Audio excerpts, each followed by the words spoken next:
बारान से बड़ी खबर। दिनांक 19 मार्च 2026 को राजस्थान के जिला बारान में जिला प्रभारी मंत्री ओटाराम देवासी ने कहा कि मुख्यमंत्री भजन लाल शर्मा के नेतृत्व में राज्य सरकार के वर्ष 2026-27 के बजट से जिले और प्रदेश के विकास को नई गति मिलेगी।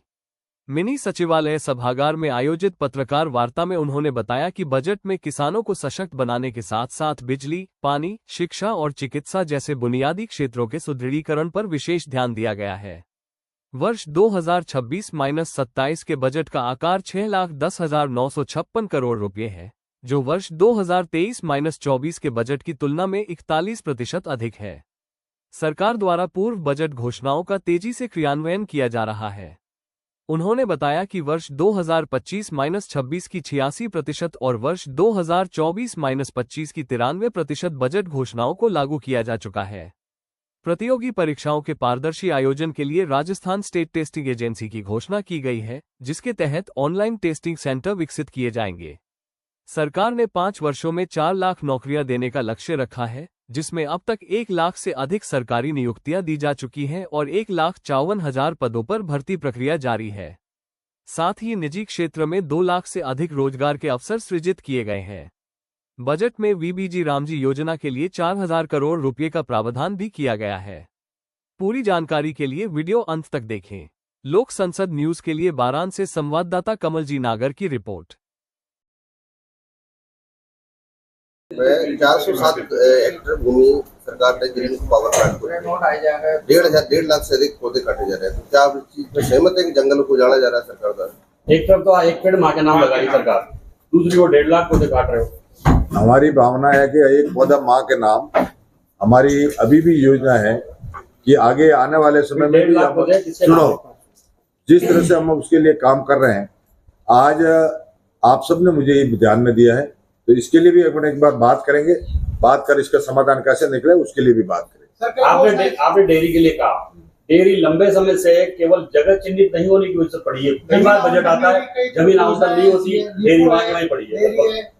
डेयरी का मैं आपको बताना चाहता हूं कि डेयरी की जो बजट में घोषणा हुई है, जल्दी ही हमारी कोशिश रहेगी कि जो पहले से चल रही थी डेयरी, वहीं उसके पास में जमीन एक्वायर करके उसका बढ़ाने की कोशिश कर रहे हैं, क्योंकि पहले से वहां प्लांट लगे हुए हैं, ताकि भविष्य में उसमें कोई तकलीफ नहीं आए।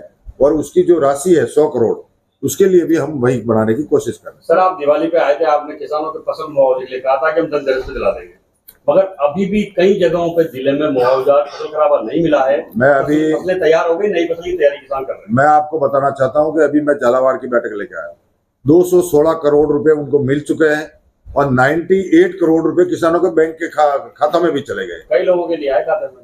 मैं आपको बता रहा हूँ, ये अभी मैं बैठक लेके आया। आप कह रहे हो कि नहीं आए, तो 216 करोड़ रुपए जिले को प्राप्त हुए। इसी तरह से 12 जिले को भी मिले हैं। तो आने वाले समय में जो अकाउंट में पैसे हैं, वो जैसे ही उनके अकाउंट में पैसे जाते हैं वो जा रहे हैं।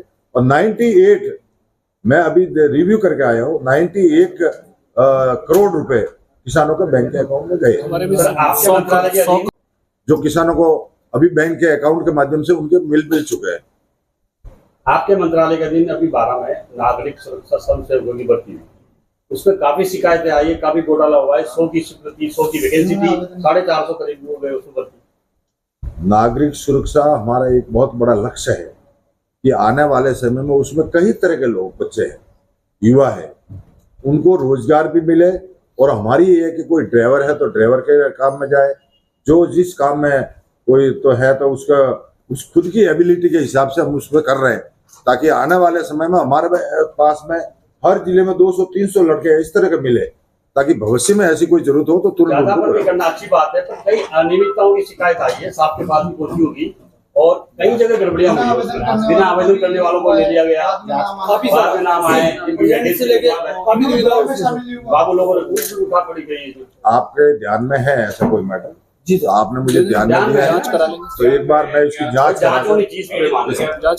इसकी एक बार जांच भी कराएंगे।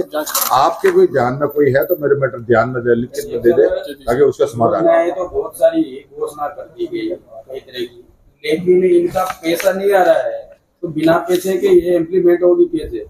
आज एक जिले के अंदर एक्सीडेंट सेंटर खुलना है, वो पैसे के अभाव में अटका हुआ है। भूमि चयन हो गया, सब कुछ हो गया, तो मतलब पैसा नहीं है। आज आपके विधायक भी कह रहे हैं कि पैसा नहीं दे रही सरकार, तो पैसा क्यों नहीं आ रहा? मैं आपको बता रहा हूँ कि जैसे जो 24-25 में जो सरकार ने घोषणा की थी, उस घोषणा के माध्यम से कई काम पूरे भी हुए हैं और चल भी रहे हैं।